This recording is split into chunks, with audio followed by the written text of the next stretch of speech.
देखिए कक्षा 10 की क्लास में एक नया चैप्टर हम शुरू करते हैं, सांख्यिकी। सबसे पहले आपको पता होना चाहिए सांख्यिकी किसे कहते हैं। संख्या पर आधारित गणित को सांख्यिकी कहा जाता है।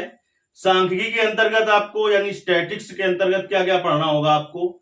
आपको पढ़ना है तीन चीजें, समांतर माध्य पढ़ना है, माध्यिका पढ़ना है और बहुलक पढ़ना है। देखिए समांतर माध्य पढ़ेंगे आप,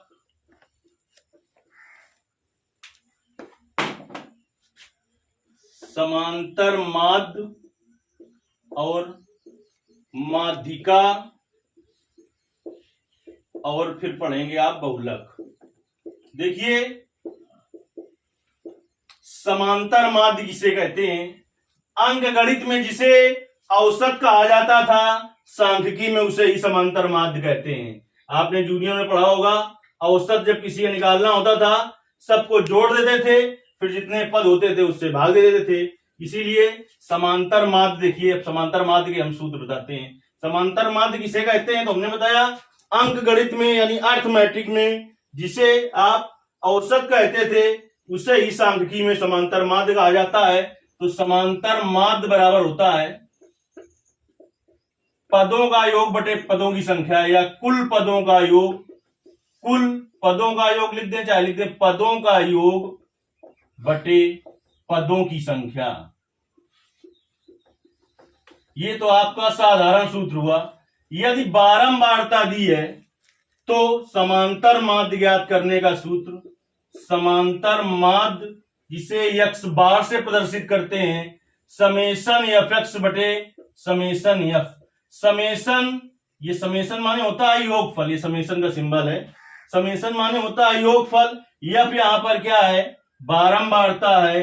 यक्स क्या है, पद है। जब वर्ग अंतराल ना दिया हो, केवल यक्स हो एक कॉलम में, एक कॉलम में यफ दिया हो तो अगला कॉलम यफ इंटू यक्स का बना देंगे। ठीक, अगर वर्ग अंतराल दिया होगा और इसी से करना होगा तो देखिए इधर वर्ग अंतराल दिया होगा तो फिर यक्स आपको नहीं दिया होगा, वर्ग अंतराल और बारंबारता दी होगी तो अगला कॉलम आपको मध्य बिंदु का बनाना पड़ेगा यक्स। और वो कैसे निकलेगा, वर्ग अंतराल जैसे 0 से 10 लिखा है तो इसकी दोनों सीमाओं को जोड़कर 2 से भाग देने पर क्या निकल आता है, मध्य बिंदु यक्स निकल आता है। इस विधि को कहा जाता है प्रत्यक्ष विधि। जब भी आपसे समांतर माध्य ज्ञात कराए, अगर कुछ ना कहे तो आप किसी भी विधि का प्रयोग कर सकते हैं, लेकिन यदि विधि विशेष का नाम ले ले तो आपको उसी विधि से ज्ञात करना होगा जिससे वो कहे, नहीं तो एक भी नंबर नहीं मिलेगा। ये है आपकी प्रत्यक्ष विधि। देखिए समांतर माध्य ज्ञात करने का लघु विधि द्वारा सूत्र, समांतर माध्य लघु विधि, या इसी को कहा जाता है बेटा कल्पित माध्य विधि। तो इससे समांतर माध्य ज्ञात करना हो, समांतर माध्य यक्स बार बराबर ए प्लस समेशन एफ डी बटे समेशन एफ। ए क्या है, ए है यहां पर लिख लेना, जहां ए क्या है, जहां पर ए, देखिए उधर का दिखाई करना पड़े तो यहां पर ए है कल्पित माध्य, यफ क्या है बारंबारता, समेशन यफ बारंबारता का योगफल, डी क्या है, डी को कहते हैं विचलन, डी को कहते हैं विचलन। डी बराबर होता है एक्स माइनस ए। ए क्या होता है, ए क्या होता है, ए जो पद यक्स होते हैं, यक्स जिसे कहते हैं, उनमें से किसी एक पद को ए मान लिया जाता है। आप किसी को मान सकते हैं, लेकिन यदि पदों की संख्या विषम है, जैसे 5 पद हैं, जब 5 पद हैं तो आपको तीसरे पद को ए मान लेंगे तो 2 पद ऊपर 2 नीचे हो जाएंगे। प्रयास यह करते हैं कि बीचों बीच वाले पद को मान लें, लेकिन जब पदों की संख्या सम होगी तो बीचों बीच वाले को नहीं मान पाओगे। जैसे कि 8 हो पदों की संख्या तो चौथे पद को आप ले लेंगे तो फिर देखेंगे कि ऊपर आपके कम पद बचेंगे, नीचे ज्यादा पद बचेंगे, तो उसमें कोई दिक्कत नहीं। आप मान चाहे जिसको लो, जिसको घटाने में आसानी हो। जिस समय इसका आपको सवाल बताया जाएगा, अभी आपको सूत्र लिखना है, जब सवाल बताया जाएगा तो एक चीज क्लियर हो जाएगी कि किसे ए माने और कहां से डी निकालें।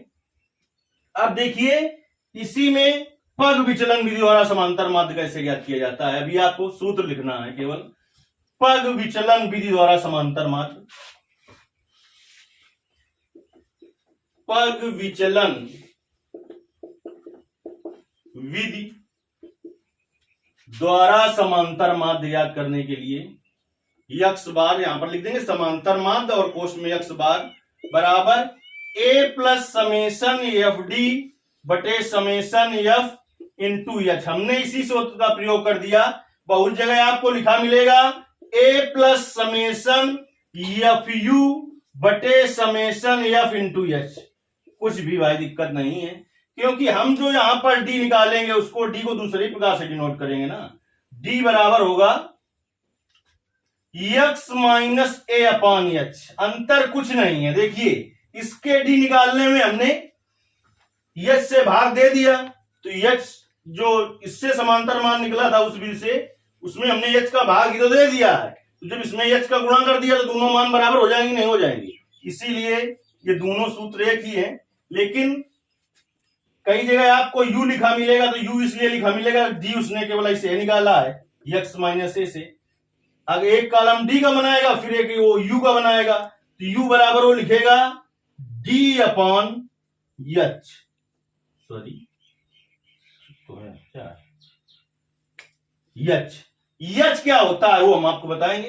एच होता है वर्ग अंतराल के बीच जो गैप होता है, वर्ग अंतराल के बीच जो गैप होता है। जैसे 0 से 10 है, 10 से 20 है, तो दोनों के बीच में क्या का अंतर है? 10 का। तो एच का मान ये होगा। तो देखिए यू यहां पर उसने प्रयोग किया अगर किसी ने, तो यू का मतलब उसने ऐसा बताया कि डी को फिर उसने एक्स माइनस ए से ही निकाला, अगला कॉलम उसने यू को बना दिया तो डी अपॉन एच कर दिया। अगर हम डी निकालने में ही सीधे भाग दे दें एक्स माइनस ए अपॉन एच से, तो इस सूत्र का भी प्रयोग कर सकते हैं, दिक्कत कुछ नहीं, क्योंकि हमने एच का भाग पहले दे दिया। यहां पर ए क्या है, यहां पर लिख देंगे ए है कल्पित माध्य, एफ क्या है बारंबारता है, डी आपको पता है कि विचलन है, लेकिन डी कैसे निकालना है? इसमें डी निकालना है एक्स माइनस ए अपॉन एच से। तो इसमें ऐसा नहीं कि पहले समेशन या फिर रखो फिर समेशन डी, जब आपको सवाल बताएंगे तो उससे स्पष्ट हो जाएगा। एफ इंटू डी करना है, उसका योगफल रखना है, इसमें बारंबारता जो होगा उसका योगफल रखना है। एच का मतलब हमने बता दिया है वर्ग अंतराल के बीच का अंतर, यानी वर्ग अंतराल की उच्च सीमा माइनस वर्ग अंतराल की निम्न सीमा। ये तो रहा आपका समांतर माध्य सभी विधियों से। अब हम बात करेंगे माध्यिका की। तो देखिए माध्यिका किसे कहेंगे?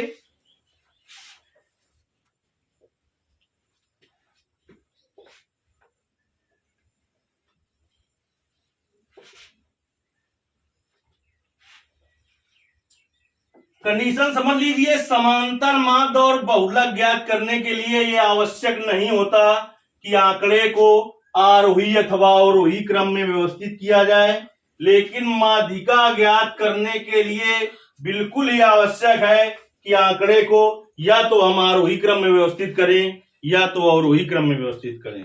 आंकड़े को या तो आरोही क्रम में व्यवस्थित करें या तो अवरोही क्रम में व्यवस्थित करें, ये शर्त होती है। इसकी परिभाषा हम बनाते हैं कि माध्यिका किसे कहते हैं। जब आंकड़ा आरोही अथवा अवरोही क्रम में व्यवस्थित हो, जब आंकड़ा आरोही अथवा अवरोही क्रम में व्यवस्थित हो तो मध्य के पद को माध्यिका कहा जाता है।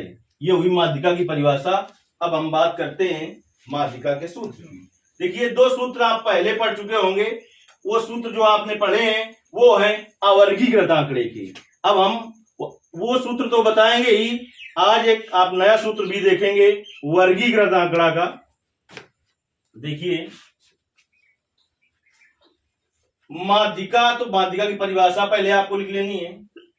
जब आंकड़ा आरोही अथवा अवरोही क्रम में व्यवस्थित हो तो मध्य के पद को माध्यिका कहते हैं। पहला सूत्र इसमें, जब पदों की संख्या, जो पद दिए हैं और जिसकी माध्यिका निकालनी है, सम हो, यानी इवन नंबर हो। इवन माने होता है सम, ऑड माने भी सम।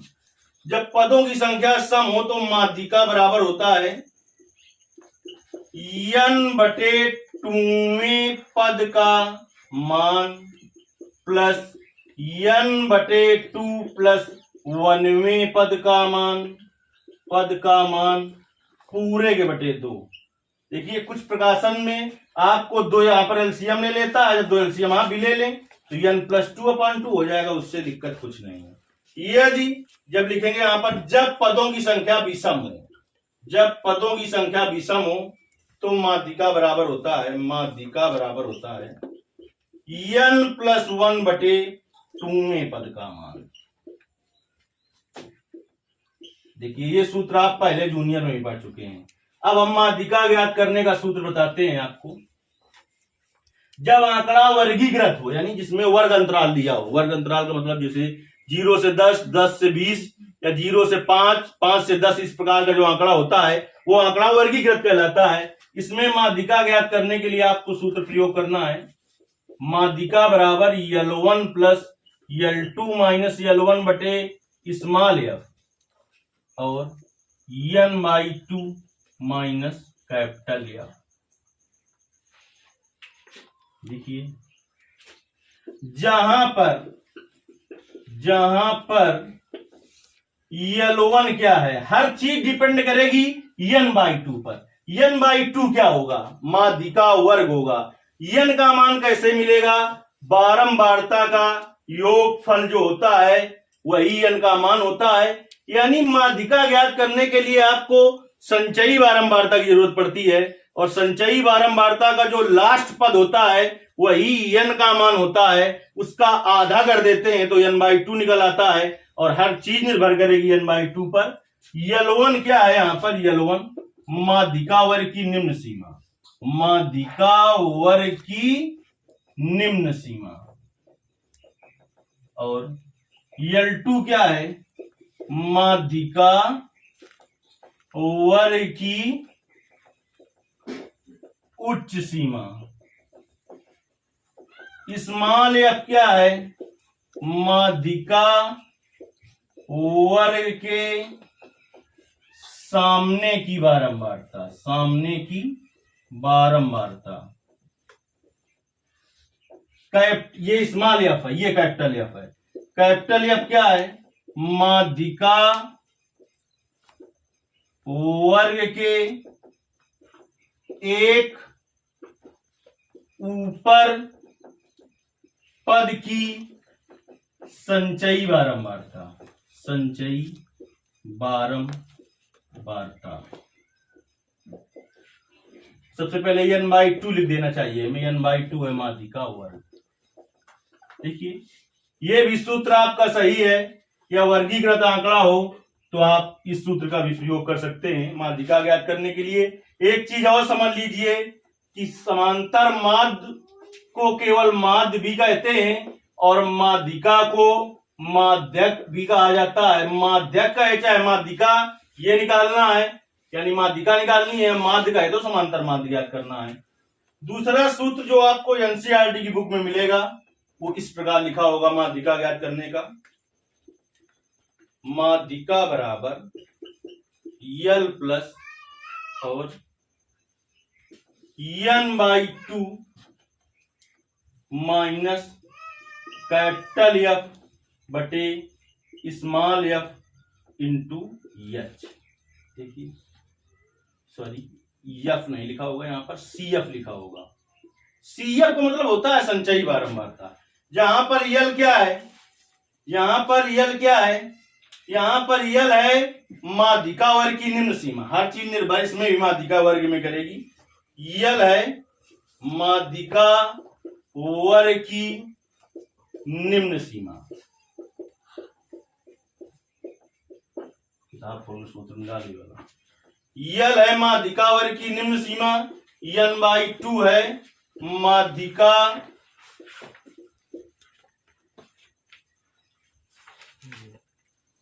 वर्ग, F है माध्यिका वर्ग के सामने की बारंबारता, माध्यिका वर्ग के सामने की बारंबारता।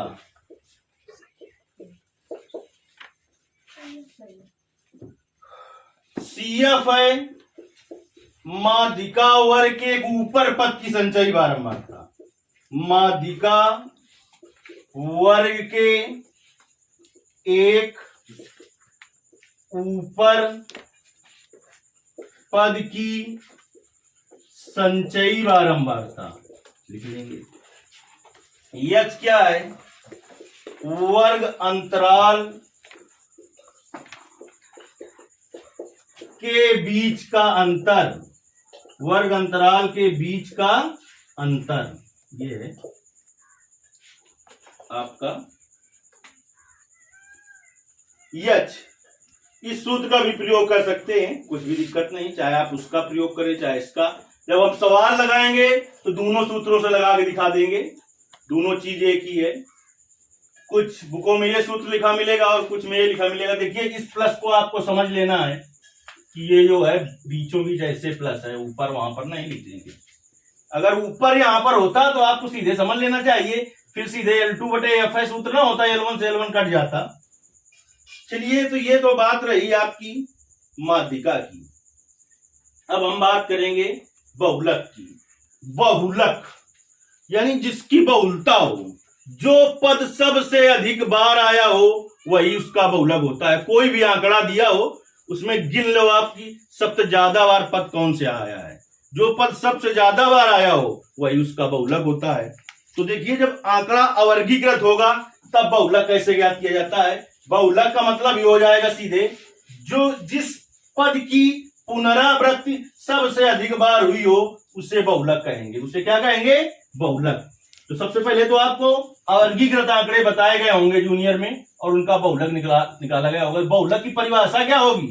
जो पद सबसे अधिक बार आया हो वही उसका बहुलक कहलाता है। जो पद सबसे अधिक बार आया हो वही उसका बहुलक कहलाता है। तो देखिए, जैसे कि आंकड़ा दिया हो 7 5 3 4 2 4 3 1 5 7 कह दे किसका बहुलक ज्ञात कीजिए। तो एक तरफ कॉलम बना लिया है पद का और दूसरी तरफ बारंबारता का।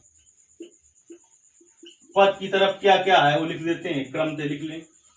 जैसे कि 1, फिर क्या है 2 भी है, कोई जरूरी नहीं कि क्रम से पद हो। अपने आंकड़े में देखो 3 भी है, और क्या है 4 भी है, और क्या है 5 है, और क्या है 7 है, 6 तो है नहीं। देखिए 1 कितनी बार आया है? 1 बार, तो बारंबारता के सामने 1 लिख दिया। अब 2 कितनी बार आया है? 2 भी कई बार है? 1 बार लिख दिया। फिर 3 कितनी बार है? 2 बार है, लिख दिया। फिर 4, देखिए इसमें कोई पद ऐसा दिया नहीं होगा सवाल में पहली बात, तो 7 और फिर 3 7 कर देते हैं, नहीं तो सब पद की पुनरावृत्ति कितनी बार होगी। फिर 4 देखिए कितनी बार है? 2 बार है। फिर 5 देखिए कितनी बार है? 2 बार है। 7 कितनी बार है? 3 बार है। इधर बारंबारता की तरफ देखना होता है, ये बता रहा है किसकी पुनरावृत्ति कितनी बार हुई है। तो सबसे ज्यादा बार का क्या है इधर? 3, यानी पद जो 7 है वो सबसे अधिक 3 बार आया है ना। तो इसका मतलब क्या हुआ? इसका बहुलक कितना होगा? 7 होगा। सवाल यही होता, इसी में कह देता 5 5 ऐसे और बढ़ा देता आगे। तो देखिए ये सब तो इतनी बार है, 5 2 बार और बढ़ गया, 5 कितनी बार आ जाता? 4। तो अब देखते हैं अब बहुलक क्या हो जाता। देखिए सबसे ज्यादा बार इधर कौन है? 4 बार, लेकिन कौन सा पद है? 5। पद 5 सबसे अधिक 4 बार आया है, इसलिए इसका बहुलक क्या हुआ? 5 हुआ। क्या हुआ? 5 हुआ। ये तो रहा आपका जब अवर्गीकृत आंकड़ा होगा। अब हम आपको बताएंगे यदि आंकड़ा वर्गीकृत होगा तो क्या है, तब बहुलक ज्ञात करने का सूत्र देखिए। बहुलक बराबर क्या होगा? L1 plus F1 minus F minus F1 बटे 2F minus F1 minus F2 और इंटू H।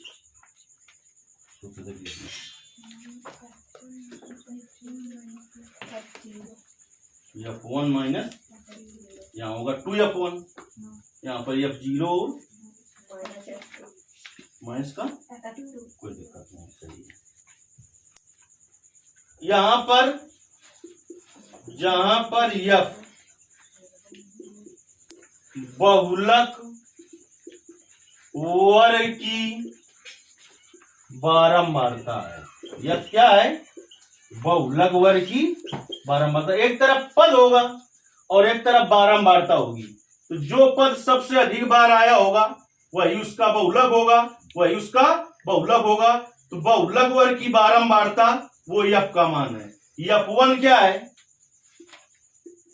इसके ऊपर पद की बारंबारता। F2 क्या है? इसके एक नीचे पद की बारंबारता। F1 क्या है?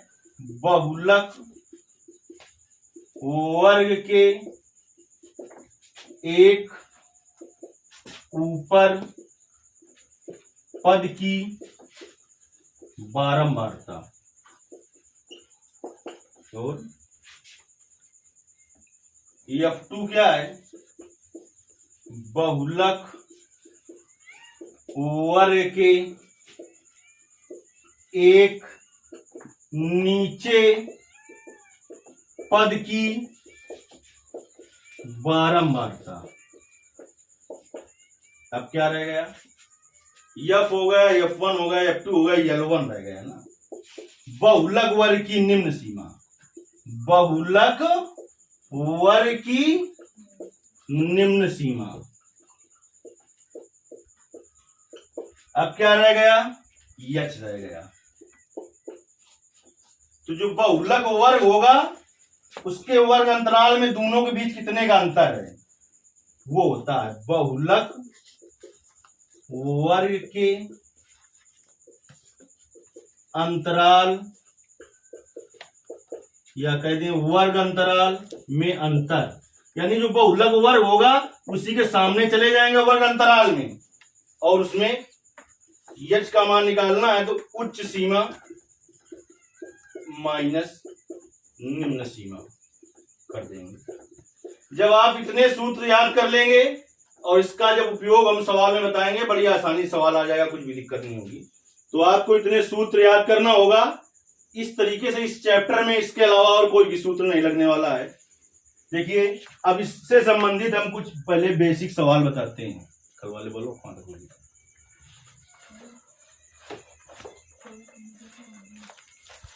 इन्हीं सूत्रों से संबंधित कुछ बेसिक सवाल बताते हैं हम आपको।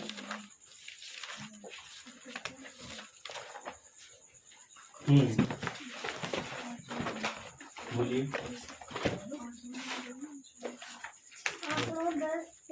आंकड़ों 10, 13, 17, 19, 12, 15, 9, 20, 18 और 16 की माध्यिका ज्ञात कीजिए। देखिए, इस तरीके के सवाल आपकी बुक में नहीं है, लेकिन ये सवाल आपको आने चाहिए, बहुविकल्पी प्रश्न में आ जाते हैं। ये सवाल आपने जूनियर में हल भी किए हैं, आगे फर्स्ट ईयर में भी जरूरत पड़ेगी इनकी, क्योंकि वहां सांख्यिकी चैप्टर फिर मिलेगा। इंटर में भी आपको सांख्यिकी चैप्टर मिलेगा, सांख्यिकी की जरूरत पड़ेगी। तो वहां पर आपको इन आंकड़ों का भी माध्यिका निकालना पड़ेगा, क्योंकि वहां पर प्रसरण और विचरण गुणांक की जरूरत होती है।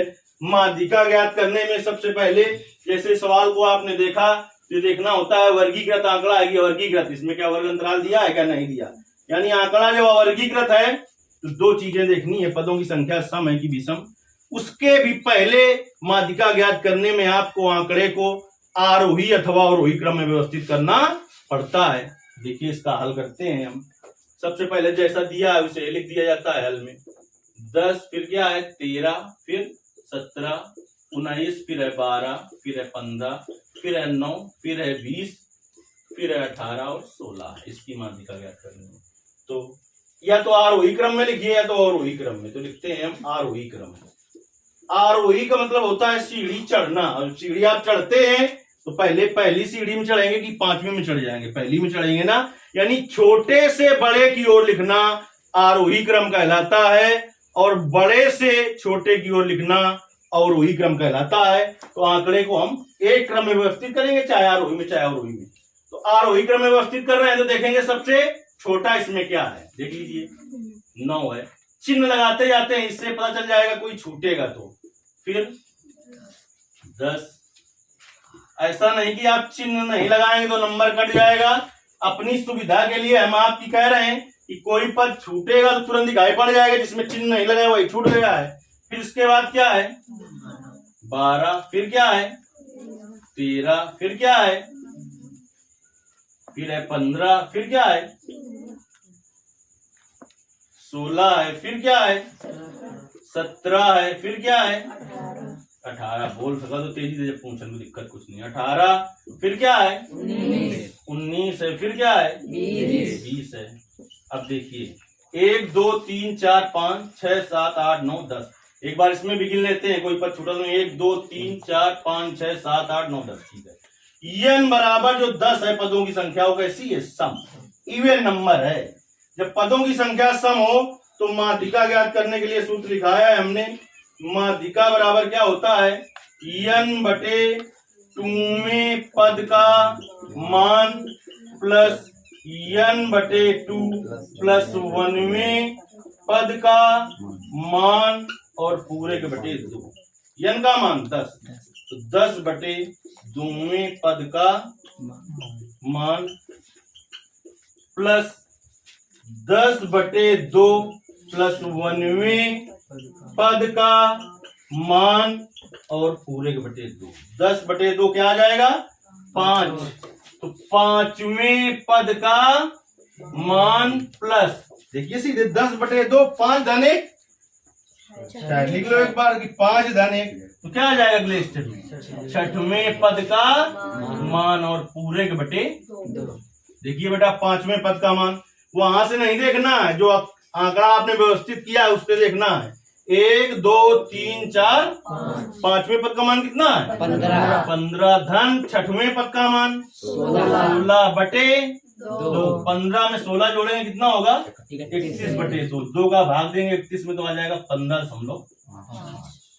इस तरीके से माध्यिका ज्ञात हो गई। देखिए अब अगला सवाल देखते हैं कि माध्यिका ज्ञात करने का अगला सवाल क्या है।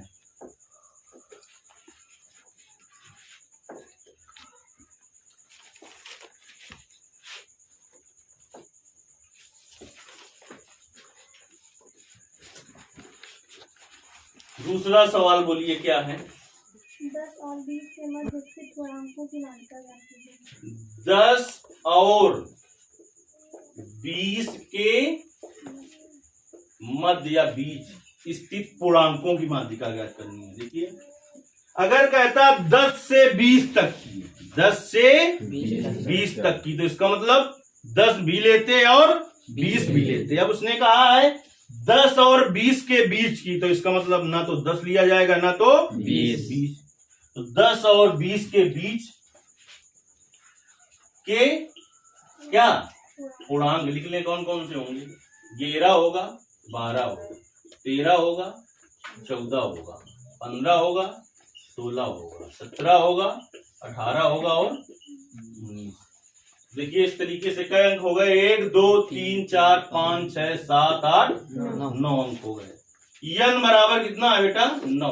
क्या ज्ञात करना है माध्यिका। तो देखेंगे पदों की संख्या कैसी है विषम, और विषम के लिए हमने सूत्र बताया है। अब इसमें आंकड़ा आरोही अथवा आरोही क्रम में क्यों व्यवस्थित कर रहे हैं, क्योंकि व्यवस्थित है इसमें। देखिए आरोही क्रम में व्यवस्थित नहीं है क्या, तो अब माध्यिका बराबर क्या हो जाएगा। विषम के लिए सूत्र होता है n प्लस 1 बटे 2वें पद का मान, और n का मान है 9 धन 1 बटे 2वें पद का मान, तो कितना हो जाएगा 10 बटे 2वें पद का मान। 2 का भाग दे दीजिए 10 में, 5 नहीं 5वें पद का मान। देखिए 5वें पद का मान 1 2 3 4 5वें पद का मान कितना है 15। इसकी माध्यिका हो गई 15। चलिए तीसरा सवाल देखते हैं क्या है।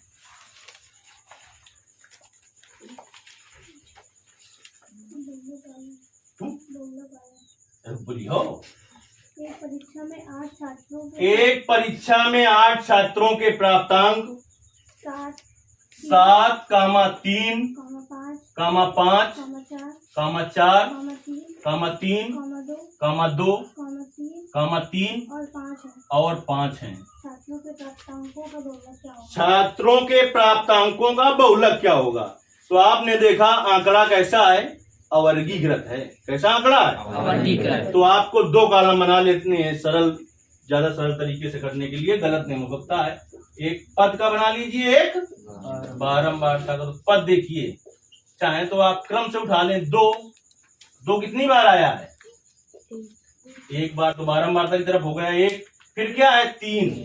और 3 कितनी बार आया है? 1 2 3 तो 3 हो गया इधर। फिर क्या है? 4 4 देखिए कितनी बार आया है?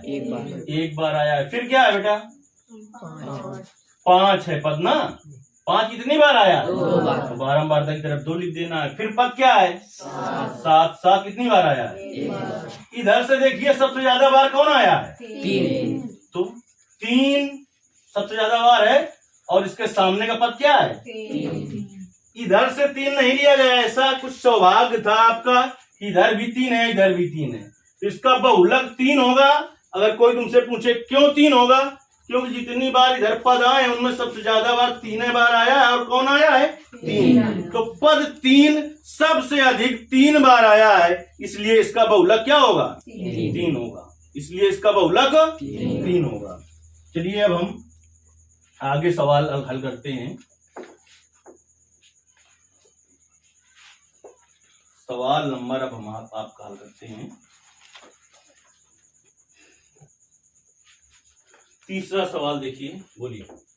निम्न सारणी से बहुलक ज्ञात कीजिए। निम्न सारणी से बहुलक ज्ञात करना है, बताइए। पद एक तरफ है पद, और बारंबारता। दूसरी तरफ है बारंबारता। अब आपके लिए इसने और भी काम आसान कर दिया। पद की तरफ बोलिए क्या है? 5 5 15 15 25 25 35 35 45 45 बारंबारता। बारंबारता की तरफ 6 6 7 7 18 18 7 7 4 4। देखिए इधर सबसे ज्यादा बार कौन आया है? 18 मतलब सबसे ज्यादा 18 है। और इसके सामने क्या है? 25। तो लिखेंगे निम्न आंकड़े का, या उपरोक्त निम्न तब लिखेंगे जब वो नीचे लिखा होता है। अब इस आंकड़ा कहाँ लिखा है? ऊपर। लिखेंगे उपरोक्त आंकड़े का बहुलक 25 होगा, क्योंकि पद 25 सबसे अधिक 18 बार आया है। या आप लिख लेंगे क्यों ऐसा होता है, तो आप भूल नहीं सकते हैं कभी। नहीं, अपना रट्टा मारने से कुछ होने वाला नहीं। चौथा बोलिए क्या है? निम्न सारणी से माध्यक ज्ञात कीजिए। एक सारणी दी है, उससे क्या ज्ञात करना है? माध्यक माध्यक माने माध्यिका। बताइए सारणी क्या है बेटा? एक तरफ पद, एक तरफ है पद, दूसरी तरफ आवृत्ति। दूसरी तरफ इधर बना देते हैं। आवृत्ति का मतलब होता है पुनरावृत्ति। पुनरावृत्ति का मतलब होता है बारंबारता। एक तरफ है बेटा पद और दूसरी तरफ है आवृत्ति। आवृत्ति।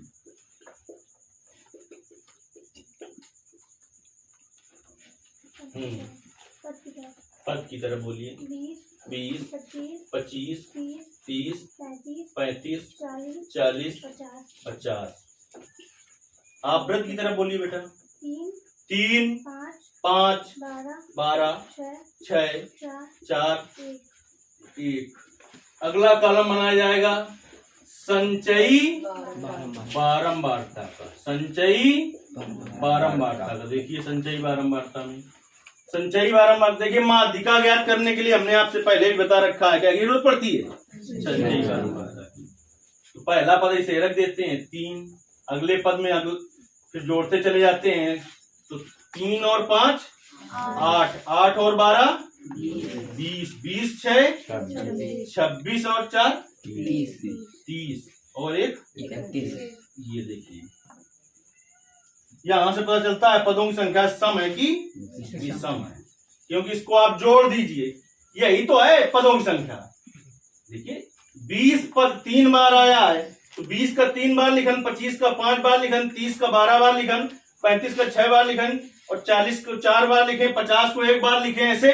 और फिर गिनेंगे पदों की संख्या तो कितनी होगी, लिख के देख लीजिए। 20 को 3 बार, 25 को 5 बार, 30 को 12 बार, 35 को 6 बार, 40 को 4 बार और 50 को एक बार तो बेटा कितनी होगी? 31 31 होगी। तो n बराबर बेटा कितना आ गया? 31। बताओ 31 विषम की सम? विषम। कैसी है पदों की संख्या? विषम है। तो देखिए माध्यिका कैसे निकाली जाएगी? माध्यिका बराबर क्या हो जाएगा? n+1 बटे 2वें पद का मान। तो n का मान बताइए बेटा कितना है?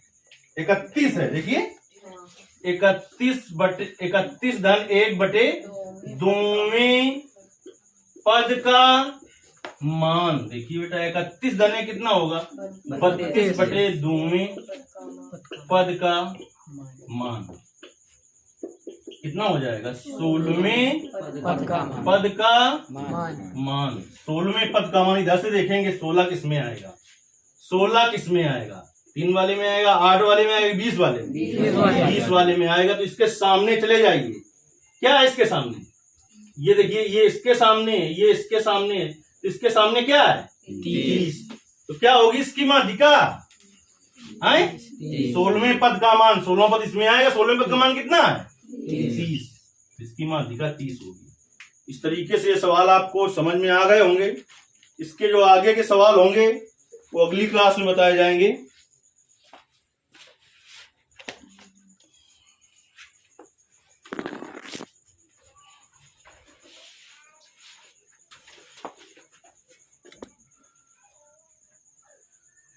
पीछे वाले खड़े हो जाओ।